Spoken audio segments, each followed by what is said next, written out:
Assalamualaikum. Halo semua. Welcome to my channel. Oke, perkenalkan nama saya Wulandari, dosen pembimbing Pak Wisnu Satoto Soedarto SHMM. Di sini saya akan membahas materi tentang abstraksi dan daftar pustaka. Abstraksi atau disebut dengan abstrak. Apa sih yang dimaksud dengan abstrak? Apa fungsi abstrak? Apa tujuan abstrak? Dan lalu bagaimana isi abstrak? Apa ya yang dimaksud dengan abstrak? Oke, tonton sampai habis ya videonya. Ingat, jangan di-skip. Pengertian abstrak. Abstrak merupakan ringkasan suatu paper yang mengandung semua informasi yang diperlukan pembaca untuk menyimpulkan apa tujuan dari penelitian yang dilakukan. Bagaimana metode pelaksanaan penelitian yang dilakukan? Apa hasil-hasil yang diperoleh dan apa signifikansi, nilai manfaat serta kesimpulan dari penelitian tersebut. Abstrak yang baik harus mencakup tentang permasalahan, objek penelitian, tujuan dan lingkup penelitian, pemecahan masalah, metode penelitian, hasil utama, serta kesimpulan yang dicapai. Yang pertama, pengertian umum abstrak merupakan penyajian singkat mengenai isi tulisan sehingga pada tulisan ia menjadi bagian tersendiri. Abstrak berfungsi untuk menjelaskan secara singkat kepada pembaca. Yang kedua, pengertian khusus abstrak merupakan sesuatu yang dilihat tidak memacu kepada objek atau peristiwa khusus. Abstraksi menyajikan secara simbolis atau secara konseptual serta secara imajinatif sesuatu yang tidak dialami secara langsung. Fungsi abstrak.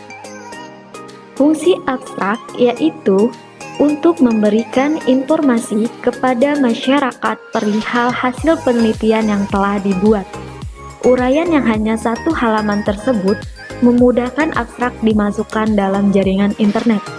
Adanya abstrak akan menghindari tindakan plagiasi oleh pihak yang tidak bertanggung jawab. Tujuan abstrak. Yang pertama, untuk melengkapi tulisan ilmiah seseorang. Yang kedua, untuk membantu pengguna informasi memperpendek waktu pemilihan informasi. Dan yang ketiga, untuk mengatasi kendala bahasa. Isi abstrak.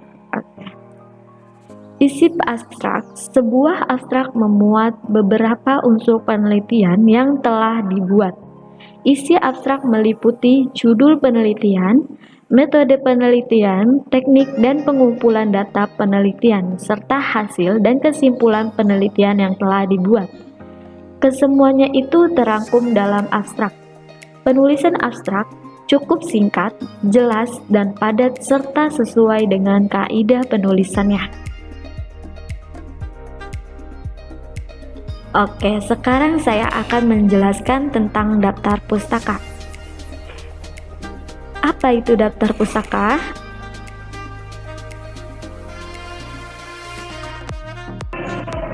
Pengertian daftar pustaka.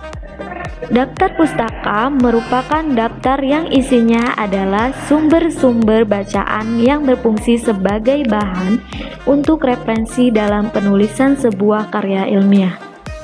Atau bisa diartikan juga daftar pustaka sebagai suatu daftar yang berisi judul buku, judul artikel, atau bahan tulisan yang memiliki hubungannya dengan suatu karya ilmiah yang akan dibuat oleh seseorang.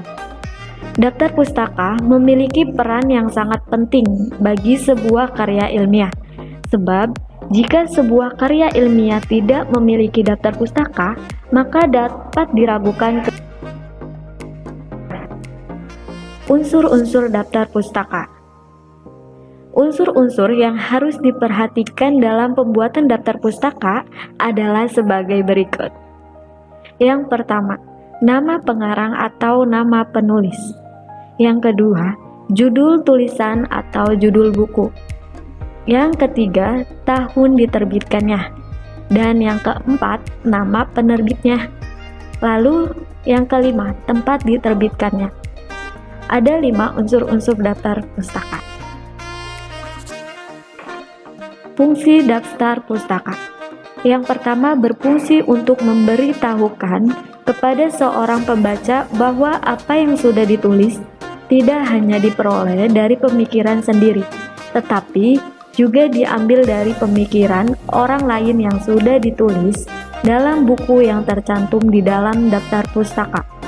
Yang kedua, bagi seorang pembaca yang ingin mengetahui lebih jauh lagi dari pertanyaan yang telah ditulis dalam sebuah karya ilmiah, maka bisa dengan secara langsung mencarinya dari daftar-daftar buku yang sudah ditambahkan.